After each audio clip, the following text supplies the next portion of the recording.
Hello everybody and welcome back to the channel. My name's Mick and this is my 2007 VW T5 camper van called Casper, and you're watching Casper Van Life.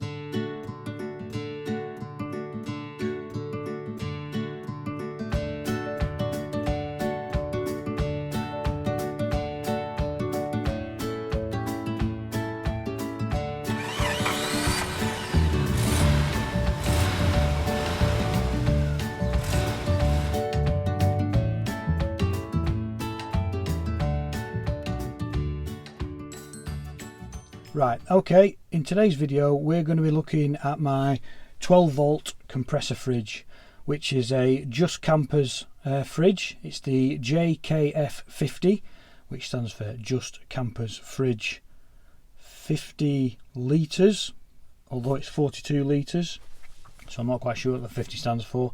But anyway, this is the fridge we're going to be looking at, and what I'm going to be doing is I'm going to be swapping the door over from this orientation, because that opens to the sort of backs of the seats, and I want to open it the other way around so it opens into the actual living space, because I think that's going to be a lot more user friendly. Now, although this is specific to the JK50, I'm pretty sure that it's going to be very similar to any camper van 12 volt compressor fridge.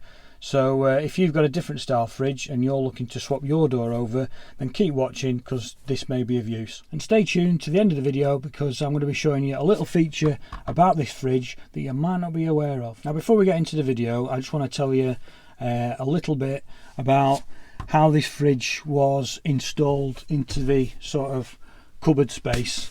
When it came from the conversion company, I was looking at the fridge and I wasn't happy about it.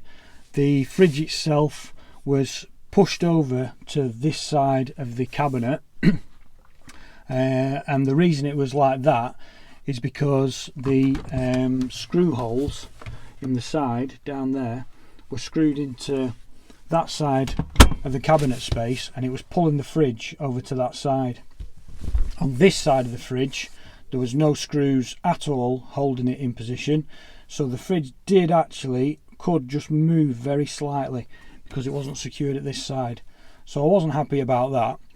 The other thing I wasn't happy about was the fact that the fridge wasn't level. It was tipped up at this side, it was higher at that side, and I didn't like that. So I had to do something about that. So I took the fridge out, and once I took the fridge out, I noticed there was a little plastic sort of securing block that they use for fixing these uprights to the floor. You screw two in one way and one down that way. It's a little plastic, you'll see in the video, it's a little plastic sort of block, and the fridge was sort of sat on that, and that's why it was lifting it up. So what I did is I just removed the plastic block, which was only secured in the middle of the board, so the board itself could pivot, and I put two sort of flush mounting metal L brackets, one at the front of the panel, one towards the back of the panel, and that panel is very secure now, and it means the fridge can slide back in place and it's not tipping up. So the fridge is now nice and level. We'll get straight into the video now, and I'll show you how we swap the door around.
Okay, so that's how you swap the door around, and that is exactly what I did. But once I'd done that, and I was really pleased with myself, I opened the door, which was fine, and when I lifted that up, that lifted up okay, that was fine, and that comes out. But I found this shelf, which slides out nice and easy. When the door was on the other side, it was catching on the back of the passenger seat, and I couldn't get that shelf out, so that was no good. So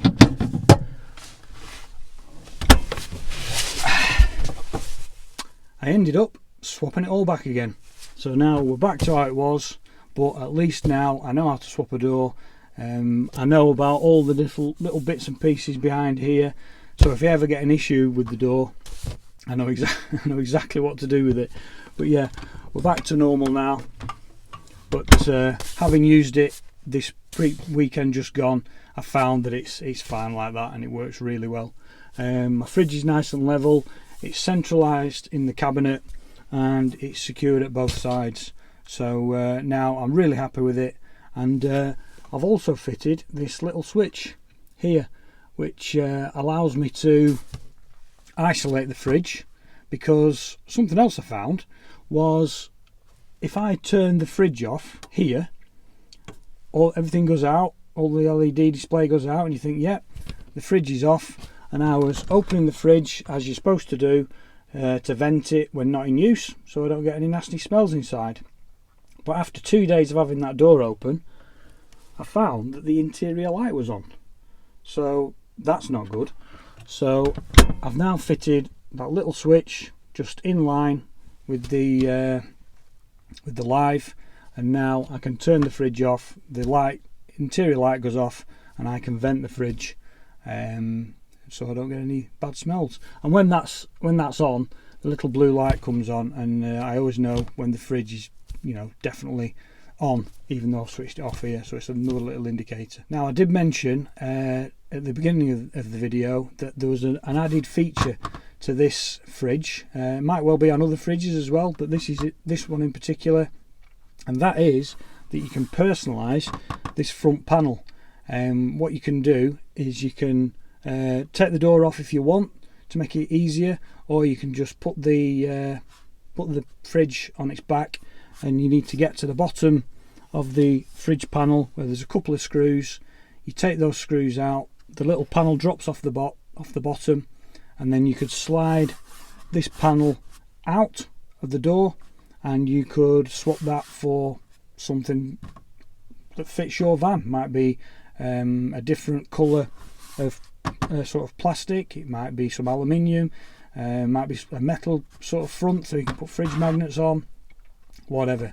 Or you could just use, I don't know, a bit of perspex and cover it in stickers, anything you like really. But yeah, then you just slide that back in, fit the little panel back, and refit the screws, and then fit your door back on, or just stand your fridge back up. And don't forget to leave it for 6 hours so all the fluid inside the compressor all settles. So I hope you found that of use. If you did, please give us a thumbs up.